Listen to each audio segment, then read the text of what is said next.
Good evening and welcome to the Defiance City Council meeting for tonight, April 27th, 2021. Before we get underway, let's bow our heads in prayer. Heavenly Father, we thank you for the break in the weather. We thank you for the sunshine and spring. It is rejuvenating to us. We also ask that you would rejuvenate our minds and our bodies this evening as we consider the city of Defiance and the people that live there. Lord, please give us wisdom and insight into how we can properly manage and steward the city that is trusting us to make decisions. We ask that you be present this evening, that our words and our actions and our attitudes strengthen and encourage each other. In Jesus' name, amen. I'd like to call this meeting to order. Let the record show that all the members of council are present. Would you stand with me for the Pledge of Allegiance? I pledge allegiance to the flag of the United States of America and to the republic for which it stands, one nation, under God, indivisible, with liberty and justice for all.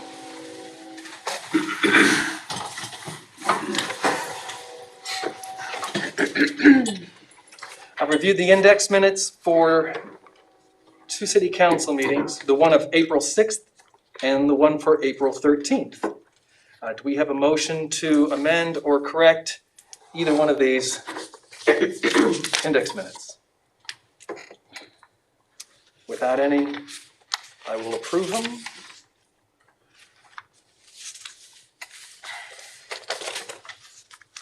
Do we have any liaison meeting requests or reports?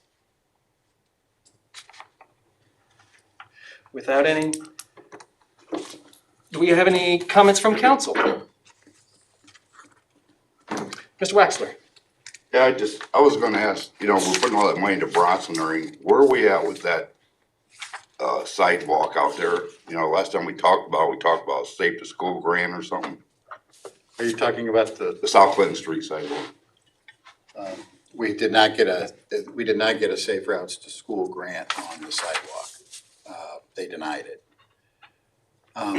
What we're going to do is we've had several discussions in Board of Control about that site, and that continues to be something that we continue to look at. I think that there's been some discussions about just exactly who should pay for that sidewalk. Should it be a property owner's responsibility? Should it be something that's shared by the city? And we recognize the fact that we need a sidewalk there. But in terms of actually doing something in the 2021 budget, it's not budgeted, and I got to tell you, it continues to get our attention and discussion on it. So we've had things where our discussion has gone, would we pay 50% of that, and maybe the property owner share in that responsibility? So it continues to be on our radar screen, and we continue to, we want to move forward with it. Are we getting more money from the state, from the government? Is that something we can look at using some of that money for, since it is? Well, we are going to get CARES Act money, and Mr. Leonard might want to talk about it, and we actually have been in meetings to plan for that as far as what sort of projects would come to the forefront on that. Part of that dialogue has been just talking in terms of where can we get a return on our investment if we have this much money coming in. And as we haven't actually seen anything in terms of proper notification that this is what you're going to get. I think that's probably going to come down the road. But I can tell you that the planning for that is still going on, and we've talked about issues like that. We've talked about issues of trying to build in where we can get like a multiplier effect of the use of the money, where most citizens in the community can enjoy it.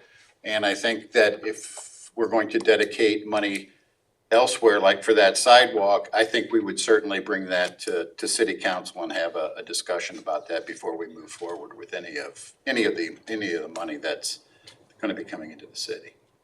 Yeah, I mean, that's something that we've been talking about for years, and I think if we got the money, we should be, something we really need to consider looking at. It's gonna be well spent money in my eyes. It's gonna be safer, We have money coming first indications are it's about $3.2 million. That number remains to be seen. There's still formula tweaks that are going on. I'm not sure when we'll get it. I'm not sure we'll get it all at once or over a couple of year period of time. And then the rules on how the money can be used are still being finalized. So as soon as we have all that information, and as Jeff had said, we've talked about various capital projects, and that sidewalk is certainly on the list. And I had one more thing. Did you ever decide on any signage or anything out there, dog park, at the crossing? A sign or whatever? Obviously, I don't think we're going to hashtag it in terms of like, Oh, you was just gonna put like a pedestrian crossing sign or something up out there? no, I can follow up with the engineer on that, Steve. I think they had to order a sign, Mr. Waxler. I'm sorry? I think they had to order a sign. Okay. And Because I know you was talking about putting some up selling them, there's more parking out Yeah. back and stuff too, so. Thank you. Mr. Rusty? Hey Jeff, have you, when you finally get an idea of how much money the city's gonna get from the CARES Act, Yeah, potential monies that we can possibly use elsewhere, again, following up on what Mr. Waxler was saying, do we have an idea of what it would cost to redo the sidewalk, on South Clinton Street? 400,000. 400,000. Okay. And that's moving it back away and everything. yeah, that would. And the engineer calculates it out per lineal foot. So I think estimations are around that. Thank you. Do we have any other comments from council? No? If not, there's two items on my desk. One is just a reminder that pursuant to Rule 12.3, next Tuesday, which is May 4th, we'll have a study session. It's a presentation from DHS CAD on the roundabout improvements, but it will be right at the front of our city council meeting.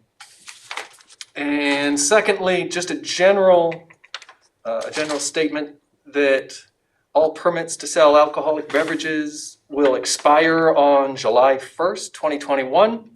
You want to make sure if you have one, you need to get your permit filed and postmarked no later than June 2nd. And that's all I have. Mayor McCann. Thank you, President McMaster. I did want to share with council, I know we sent you an email a couple weeks ago that the Purple Heart Bridge was recognized. The correct term is New Short Span Bridge Award.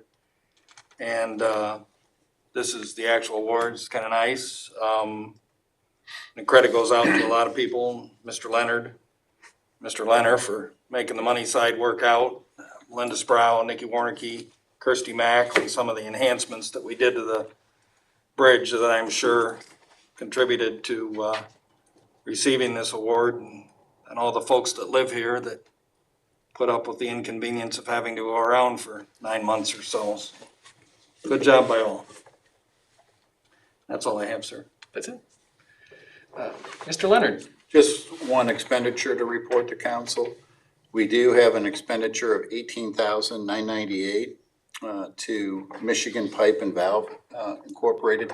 This was for a water main break that we had at South Clinton Street in Dottier. That was a pretty big break, and we were short on supplies and had to go out and make sure that we purchased additional supplies from this company. So that's all I have.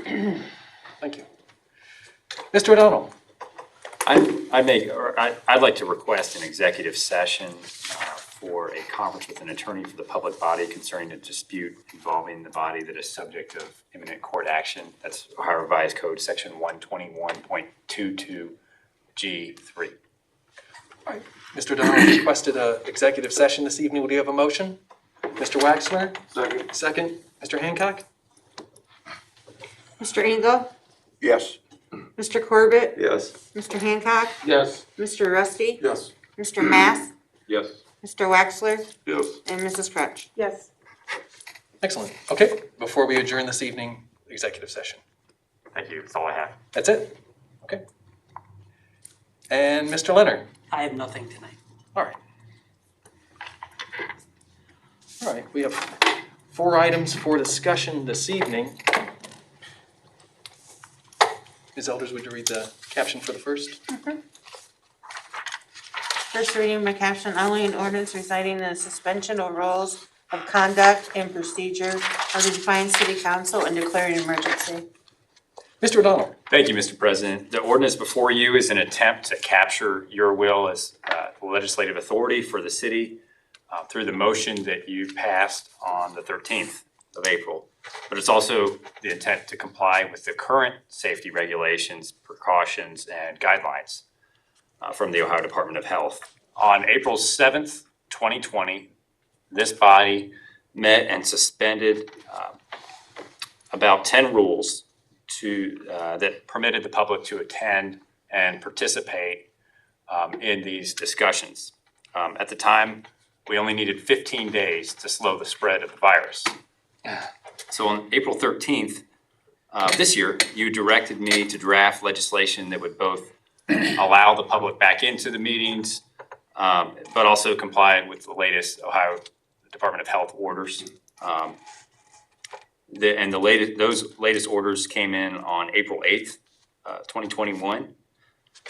My recommendation to you is to pass an ordinance like the one before you without like specific texts and specific restrictions that you might find in the order, only because the orders are subject to change. And just an example, just today, the CDC changed the outdoor mask requirements. You no longer have to wear a mask outside while you're mountain biking, so that's a good thing. But presently, the director of the Ohio Department of Health says that the masks are still required indoors, and then the room can only be allowed to reach 25% of capacity, which is about 10 people, give or take. Everyone else, probably first come, first serve. Everyone else probably has to wait outside to make their points or ask their questions. The attendees should sit 6 feet apart, and then all doors and windows should be open to ensure proper ventilation. These are, of course, subject to change. And so my recommendation to you is to fulfill your motion to restore access to the public while maintaining the Ohio Department of Health guidelines. Thank you. Do we have any questions for Mr. O'Donnell? No further questions, most suspend and call. We have no questions. Second. We have a motion to suspend and call Mr. Waxler. Second, Mr. Corbett. Mr. Corbett? Yes. Mr. Hancock? Yes. Mr. Rusty? Yes. Mr. Mass? Yes. Mr. Waxler? Yes. Mrs. Crutch? Yes. Mr. Engel? Yes. We have a motion to adopt. We'll do that. Motion to adopt. Second, Mr. Rusty. Mr. Hancock? Yes. Mr. Rusty? Yes. Mr. Mass? Yes. Mr. Waxler? Yes. Mrs. Crutch? Yes. Mr. Engel? Yes. And Mr. Corbett? Yes. And this ordinance is adopted.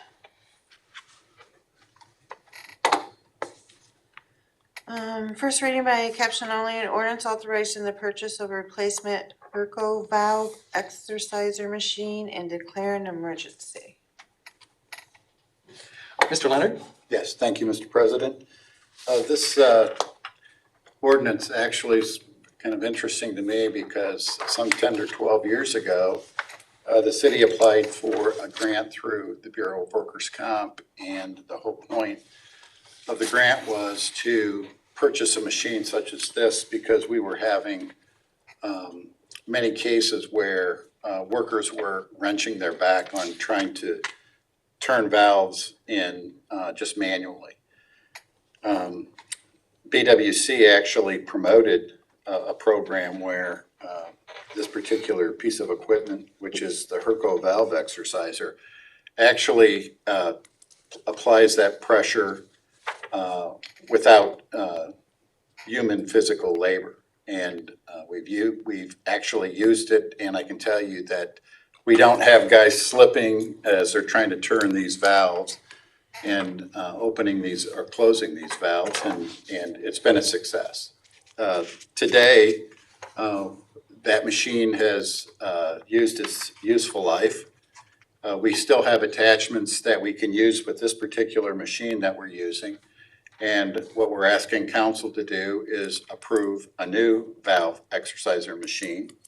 We'll use the old attachments with it, and we'll continue to use hydraulics to open valves instead of physical human labor on it, because we've seen too many cases where some of our claims were up and it was identified as actually opening and closing valves. So mostly opening them because you have to put a lot of wrenching on it. So we're asking council tonight to approve this and at an expenditure of $64,000.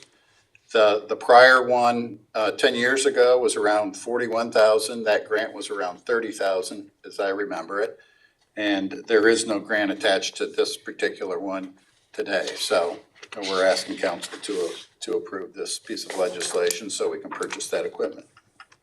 What do we do with our old one, or what's wrong with the old one, Joe? It's worn out. It just won't function anymore. We use it that often? Yeah. Any other questions, Is Mr. there a salvage value for the old one? If there is, we'll take it to OmniSource and scrap it out. We'll keep the attachments and use the old attachments for this piece of new machinery. We can do So they're that. interchangeable? Yeah. And we've already had this in our budget for this year. This was budgeted. Any other questions? Mr. Mast? Just to clarify, this particular machine, it's not a one-trick pony, correct? It's got It's got other features. multiple Yeah. uses. You can actually use it on hydrants and I think as DJ described it, you can use it within hydrants to kind of pull the guts out of a hydrant for usage like that. It has multiple options to it that you can use it for. It's not just a valve turner. It can do other things for you as well.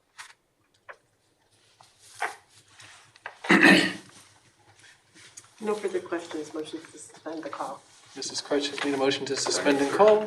Mr. Corbett, a second.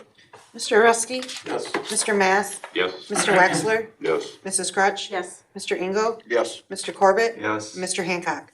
Yes. And Motion adopt. motion to adopt, Mr. Engel. Second. Second, Mr. Mast.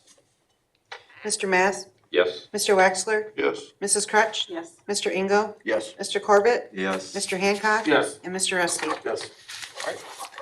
This ordinance is also adopted. First reading by caption only, an ordinance accepting a donation of real estate at 150 Domersville Road. Mr. O'Donnell. Thank you. The Midwest Community Federal Credit Union currently owns the site of one of our sewer pump stations at 150 Domersville Road. That's right at the light there as you're coming out on Deerwood. They are actually conveying the building to the parcel with the building on it to another government entity adjacent to where we're talking about. And they wish to donate this parcel to the city because we have the infrastructure already on it.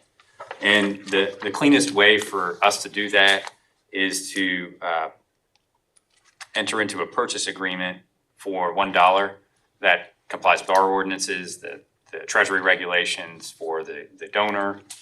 So that's my recommendation. And then you as council obviously have control anyway over which property we acquire or sell. So this ordinance authorizes that transaction, including attorney's fees, the closing costs, the owner's insurance policy for title insurance, and any other fees associated with closing. Thank you. Do we have any questions for Mr. O'Donnell? No further question, we'll suspend the call. Second. We have no other questions. A motion, Mr. Waxler. Second, Mr. Mast. Mr. Wexler? Yes. Mrs. Crutch? Yes. Mr. Engel? Yes. Mr. Corbett? Yes. Mr. Hancock? Yes. Mr. Ruski? Yes. And Mr. Mass? Yes. Motion adopt. Motion to adopt, Mr. Hancock. Second. Second, Mrs. Crutch. Mrs. Crutch? Yes. Mr. Engel? Yes. Mr. Corbett? Yes. Mr. Hancock? Yes. Mr. Ruski? Yes. Mr. Mass? Yes. And Mr. Wexler? Yes. This ordinance is also adopted. First reading by caption only, an ordinance authorizing a contract for the construction of a multi-use path on Ottawa Avenue and declare an emergency. Mr. O'Donnell? This body agreed to set as a priority in correlation with the Ottawa Avenue, Cleveland Avenue roundabout project, a pedestrian connection from that intersection down to Greenbrier Lane, which leads into the Spring Meadows neighborhood. You approved the design contract for this shared use path last February, or February of 2020, excuse me. Yeah, that design is complete. This city engineer has opened bids for constructing this path on April 6th. And Ward Construction Company out of Lipsick had the lowest and best bid at $233,881. The estimate of probable cost that was budgeted was $280,000. And so your approval authorizes Mr. Leonard to enter into the contract for the $233,881 with Ward Construction Company as the successful bidder. Thank you. Mr. Leonard? Just to note that there's also $147,000 in grant funding from the state that goes towards this project in that dollar amount. Thank you. Mrs. Crutch? With this project, are they gonna have a multi-use path sidewalk from the railroad out to the roundabout, and then it goes on out to Spring Meadows? Well, I mentioned to you before the meeting started that I've spent a fair amount of time the last week with Congressman Latta's office. That was one of the things that we discussed in this new infrastructure bill. I'll also say I discussed with them the South Clinton Street sidewalk that we spoke about earlier. So they're aware of it. I'm not hopeful that something will come of that. There are plans in the works for the multi-use path to be extended, not only Mrs. Crutch to the CSX railroad tracks, but all the way out to East Second Street. So at least to Citizens Bank, they have new sidewalks. But again, we thought with everything we were hearing and reading and receiving from the various groups that we receive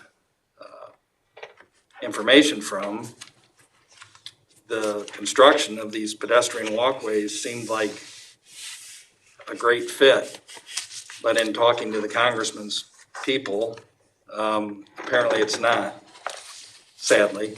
But stay tuned. We'll see how things go.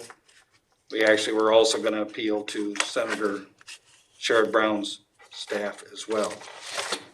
His liaison is always pretty responsive. Erica Kraus is her name, and Erica's really good about working on our behalf. So we'll see how it develops. That's kind of a long answer, I apologize. Yeah, that's fine. I'd like to see a sidewalk for these people up there. Yeah. That's the big deal. Any other questions in these regards? No other question or discussion, motion been called. We have no other motions, questions or discussion. Motion, Mr. Engel? Second. Second, Mr. Corbett? Mr. Engel? Yes. Mr. Corbett? Yes. Mr. Hancock? Yes. Mr. Rusty? Yes. Mr. Mass? Yes. Mr. Wexler? Yes. And Mrs. Crutch? Yes. And motion to adopt, Mr. Mast. Do we have a second? Second. Second, Mr. Engel? Mr. Hancock? Yes. Mr. Rusty? Yes. Mr. Mass? Yes. Mr. Wexler? Yes. Mrs. Crutch? Yes. Mr. Engel? Yes. And Mr. Corbett? Yes. Right. And lastly, this ordinance is also adopted. Right. Now, we do have an executive session this evening, but before we go to executive session and before next time we gather and the public is allowed to appear, does any member of council have any letters that you are requested to read as part of citizens' concerns? Right? No? I have one. It is from Fred Gruber from 610 Corwin Street.